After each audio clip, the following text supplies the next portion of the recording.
پانی کے ابتدائی حصے کیے، نچلے والے آسمان کو رکی ہوئی موج کی طرح بنایا اور اوپر والے آسمان کو محفوظ چھت اور بلند عمارت کی صورت میں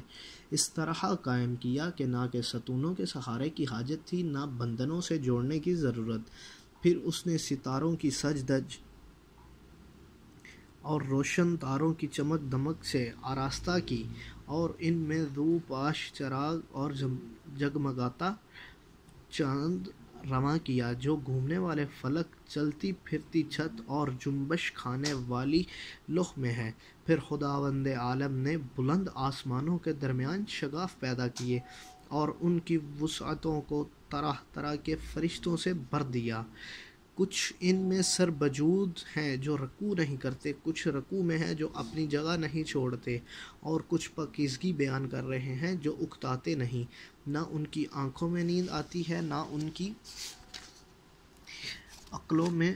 بھول چوک پیدا ہوتی ہے، نہ ان کے بدنوں میں سستی و کاہلی آتی ہے، اور نہ ان پر نسیان کی غفلت طاری ہوتی ہے۔ ان میں تو کچھ وحی الہی کے امین اس کے رسولوں کی طرف پیغام رسانی کے لیے زبان حق اور اس کی قطعی فصیلوں اور فرمانوں کو لے کر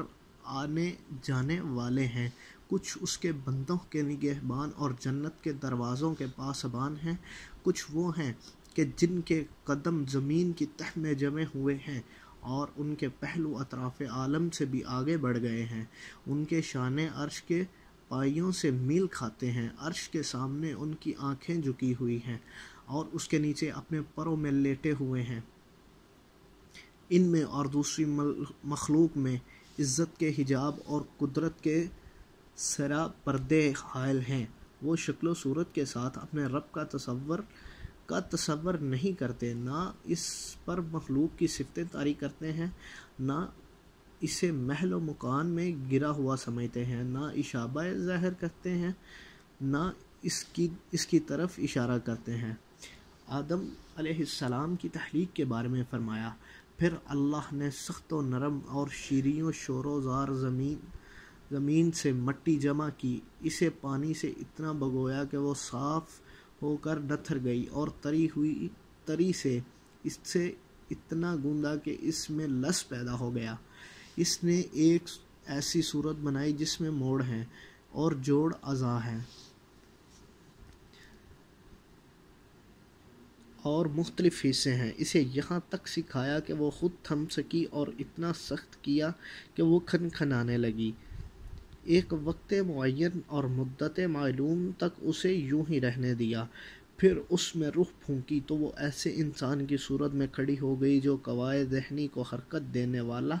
فکری حرکات سے تصور کرنے والا، اعضاء و جوارح سے خدمت لینے والا اور ہاتھ پیروں کو چلانے والا ہے، اور اسے ایسی شناخت کا مالک ہے جس سے حق و باطل میں تمیز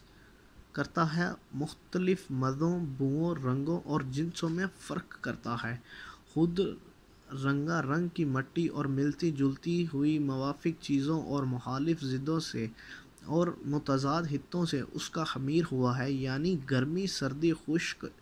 طری، خشک کا پیکر ہے۔ پھر اللہ نے فرشتوں سے چاہا کہ وہ اس کی سونپی ہوئی ودیعت ادا کریں اور اس کے پیمان و وصیت کو پورا کریں، جو سجدہ آدم کے حکم کو تسلیم کرنے اور اس کی بزرگی کے سامنے تواضع و فرتونی کے لیے تھا۔ اس لیے اللہ نے کہا کہ آدم کو سجدہ کرو، ابلیس کے سوا سب نے سجدہ کیا، اسے عصبیت نے گھیر لیا، بدبختی اس پر چھا گئی، آگ سے پیدا ہونے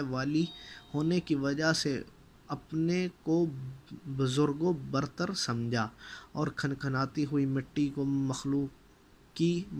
کو ذلیل جانا۔ اللہ نے اسے مہلت دی تاکہ وہ پورے طور پر غضب کا مستحق بن جائے اور بنی آدم کی آزمائش پائے تکمیل تک پہنچے اور وعدہ پورا ہو جائے۔